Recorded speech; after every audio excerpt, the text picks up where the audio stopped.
The logo of the Concurrent is a typewriter. I chose this for two reasons. As previously mentioned, these columns are based on George Will's style of 750-word, twice-weekly commentary, which Will began writing for the Washington Post in 1974, before the dawn of the personal computer.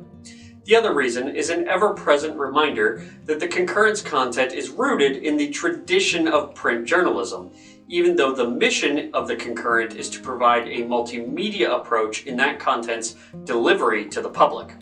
Recently, though, after a week of sweeping up multiple messes created in the Chronicle's Facebook comments section, it may be more appropriately changed to a broom. This is a joke, of course, since not all the misinformed comments were the fault of the Chronicle, and the Concurrent has had, and will continue to have, its own share of missteps to be swept as well. Correcting the misinformation does serve to demonstrate another mission of the Concurrent, which is to be an additional layer of explanation, usually depicted visually, such as in graphics, to supplement the Chronicle.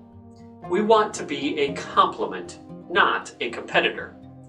Despite the monthly print editions, which we call periodicals, not papers, being delivered this week, I don't consider the Concurrent a newspaper, nor do I personally feel bound by journalistic standards. Yet an often repeated phrase I heard just last week is, "It's nice to have something so objective." The comment could be as contradictory as a typewriter symbolizing a multimedia outlet. After all, a transparently opinion-based outlet is going to have some degree of bias involved.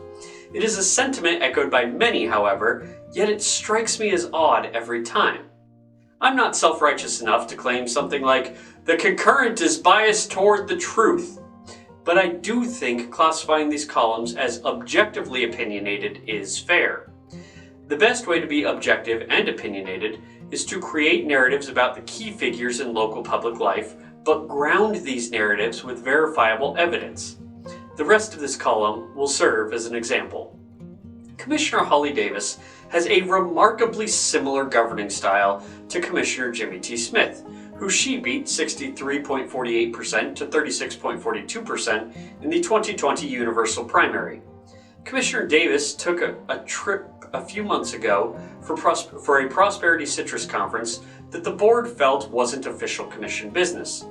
The commission has since passed a resolution supporting the mission of Prosperity Citrus, which demonstrates what determines what is and isn't county business.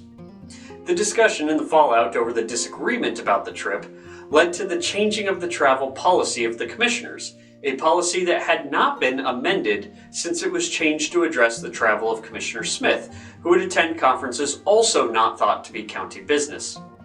After the travel incident, but prior to the resolution being signed, Commissioner Davis again fell out of the good graces of her colleagues when it was determined she may have directed staff to assist up to 110 hours worth of work toward a Prosperity Citrus project. The second portion of the Prosperity Citrus resolution that was discussed at the following meeting struck down a provision that would have allowed this action to continue and denounced the fact that it had occurred at all. This type of commissioner involvement in the work of the county staff is strikingly similar to when Commissioner Smith called for the firing of a department head. The actions here differ on the surface, but have the same root cause of why they are wrong. They are commissioner overstepping bounds of staff involvement. Most recently, in Tuesday's meeting, Commissioner Davis was critical of the administrator, as Commissioner Smith often was. She was met with such swift and fierce retaliation from Chairman Carnahan that she left the meeting momentarily, although the two could have been unrelated. Commissioner Kitchen, who himself was absent from COVID exposure, continued to chastise the empty chair in her absence for the comments. The exchange was reminiscent of numerous run-ins Commissioner Smith had with his colleagues, particularly those two. The cliche, "the more things change, the more they stay the same," may apply to the commissioners we elect as much as it does apply to media outlets having biases. The Concurrent will be no different, but what we will do is our best to be objective in our opinion, thought-provoking and honest with the narratives we offer, and, of course, swift with our broom to sweep up when wrong.